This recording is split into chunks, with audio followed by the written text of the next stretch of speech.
বাংলাদেশ মনে হচ্ছে যে অস্ট্রেলিয়া হয়ে গেছে, আর অস্ট্রেলিয়া মনে হচ্ছে যে বাংলাদেশ হয়ে গেছে ভাই। চমৎকার খেলে যাচ্ছে বাংলাদেশ। প্রথম দিনেও বাংলাদেশ এগিয়ে ছিল, দ্বিতীয় দিনেও বাংলাদেশ এগিয়ে আছে। 153 রানের লিড নিয়ে নিছে অলরেডি। তানজিদ হাসান তামিমের সেঞ্চুরি, নাজমুল হাসান শান্ত সেঞ্চুরি পাননি, 84 রান আউট হয়েছেন। মুমিনুল হক সৌরভ 50 পান নাই, 49 রান আউট হয়েছেন। চমৎকার ব্যাটিং করছেন Australia. Mitchell Starc, Pat Cummins, Josh Hazlewood, Nathan Lyon, ভালো ভালো বলাররা, তারপর উইকেট পাচ্ছে না।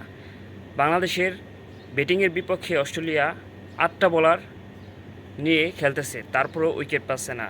যাই হোক, শেষ দিকে 351 রান হয়েছে বাংলাদেশের 6 উইকেটে, এবং 153 রানের লিড নিয়ে নিচ্ছে অলরেডি। আশা করি এই টেস্টে এখন পর্যন্ত বাংলাদেশ এগিয়ে আছে, এবং বাংলাদেশেরই সম্ভাবনা রয়েছে এই টেস্টে জেতার। অস্ট্রেলিয়ার মাটিতে অস্ট্রেলিয়াকে প্রথমবার মতো হারিয়ে টেস্ট জিতবে বাংলাদেশ।